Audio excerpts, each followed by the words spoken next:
Halo semua, perkenalkan nama saya Farkan Kalis. Saya dari Prodi Manajemen dengan NIM 6425059. Di sini saya akan membuat video mengenai kampanye pajak atau ajakan pajak. Sebelumnya, izinkan saya berterima kasih kepada Bapak Erwin karena telah diberikan kesempatan untuk menyelesaikan tugas video yang diberikan. Mari kita lanjut ke videonya. Pernah nggak sih kita menyadari dari mana semua kenyamanan fasilitas publik yang kita nikmati ini berasal? Seperti jembatan megah, jaringan jalan tol, gedung sekolah yang layak, hingga fasilitas rumah sakit umum yang bersih dan juga memadai. Itu bukanlah suatu keajaiban ya teman-teman, tetapi dalam arsitektur makroekonomi modern yang dinamis, seluruh kenyamanan sipil ini bertumpu pada sektor perpajakan yang memegang peran krusial sebagai instrumen utama pembiayaan pembangunan nasional serta stimulator utama kesejahteraan publik. Kontribusi finansial dari sektor ini tidak sekedar berfungsi sebagai modal pembangunan fisik di berbagai daerah, melainkan juga bertindak sebagai penopang utama stabilitas layanan sosial demi terwujudnya kemandirian fiskal sebuah negara. Namun, efektivitas sistem perpajakan ini secara fundamental masih dihadapkan pada satu tantangan klasik yang persisten, yaitu rendahnya indeks kesadaran dan tingkat kepatuhan sukarela dari entitas wajib pajak itu sendiri.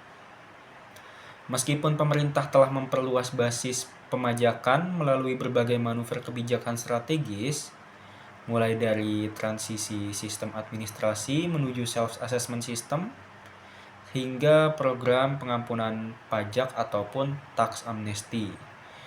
Kendala kesadaran ini tetap menjadi batu sandungan yang nyata.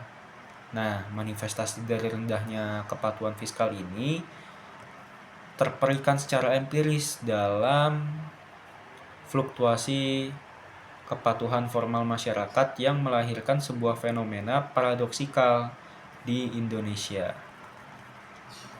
Pertumbuhan jumlah wajib pajak yang terdaftar dalam sistem seringkali berbanding terbalik dengan rasio penyampaian surat pemberitahuan SPT tahunan. Data statistik operasional menunjukkan bahwa rasio kepatuhan makro di beberapa wilayah operasional merosot hingga di 57,62%. Kondisi yang jauh lebih menantang terdeteksi pada sektor usaha mikro kecil menengah atau UMKM, di mana rata-rata tingkat kepatuhan pelaporan pajak secara periodik hanya mampu bertahan di kisaran 33,41%. Nah, kesenjangan angka yang cukup lebar ini mengonfirmasi adanya hambatan struktural yang berakar pada beberapa faktor mendasar, seperti keterbatasan pemahaman terhadap regulasi yang berlaku, minimnya inisiatif personal dari wajib pajak, hingga munculnya persepsi skeptis di tengah masyarakat terkait transparansi tata kelola alokasi dana publik oleh otoritas negara. Tanpa adanya akuntabilitas yang bersih, kepercayaan publik atau public trust akan melemah sehingga masyarakat merasa terbebani oleh regulasi fiskal yang ada.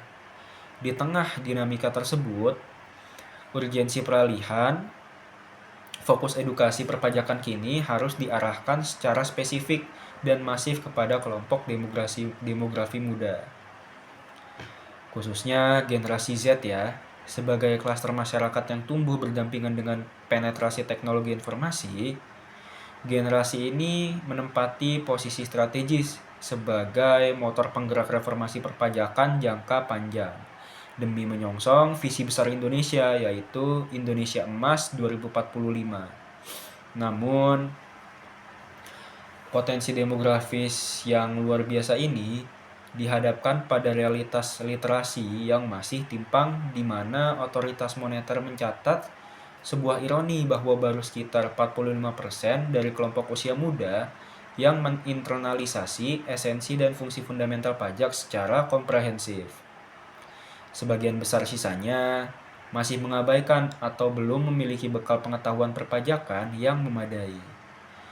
Nah, kesenjangan literasi yang nyata ini menuntut adanya dekonstruksi terhadap pola sosialisasi agar beralih menjadi strategi edukasi yang lebih terstruktur, adaptif, responsif terhadap karakteristik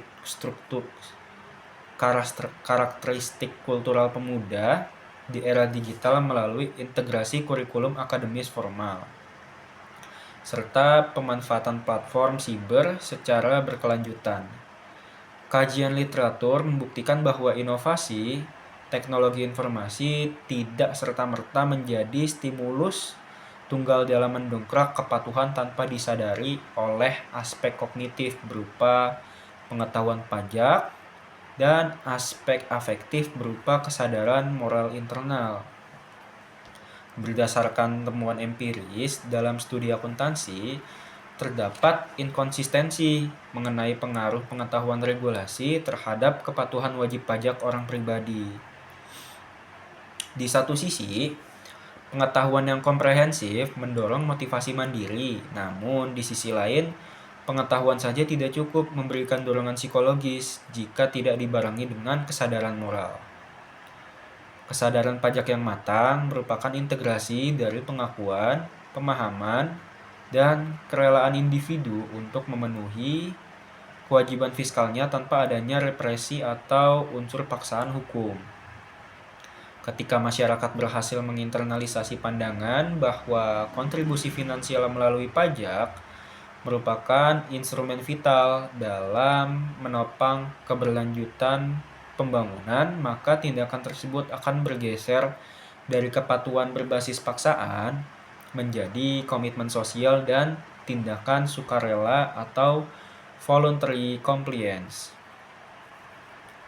Di samping pendekatan persuasif, instrumen eksternal yang koersif merupakan penegakan sanksi hukum yang tegas, jelas, dan tanpa kompromi tetap mutlak diperlukan guna memberikan efek jera atau control belief, serta memitigasi tindakan penggelapan pajak atau tax evasion di lapangan. Tantangan optimalisasi penerimaan negara ini menjadi semakin kompleks ketika kita melihat potret di lapangan, di mana struktur demografi pelaku usaha di Indonesia secara mutlak didominasi oleh sektor mikro dan ultramikro yang presentasinya mencapai angka 95,94%. Karakteristik entitas berskala mikro ini umumnya beroperasi dalam bentuk komoditas perorangan atau sole proprietorship yang dikelola secara tunggal tanpa adanya staf akuntansi khusus ataupun sistem pengawasan internal layaknya korporasi besar. Akibat keterbatasan sumber daya manusia tersebut, mayoritas instrumen keuangan mereka dikelola melalui skema pencatatan yang sangat elementer dan informal, yang pada jangka panjang memicu terjadinya deviasi serta fluktuasi akurasi pelaporan omset.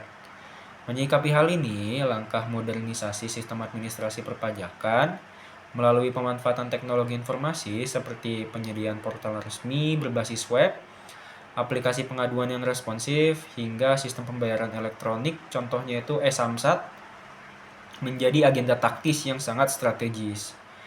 Transformasi instrumen digital ini terbukti efektif memangkas jalur birokrasi, memperkuat transparansi operasional, serta mereduksi pengeluaran akomodasi kepatuhan atau compliance cost yang selama ini membebani pelaku usaha kecil ketika pelaku usaha mikro diberikan pendekatan edukasi yang lebih persuasif, humanis, dan inklusif seperti bimbingan teknis, pembukuan sederhana, serta pemahaman bahwa legalitas fiskal dapat mempermudah akses mereka terhadap pembiayaan perbankan. Maka motivasi untuk mendaftarkan diri dan membayar pajak akan meningkat secara sukarela.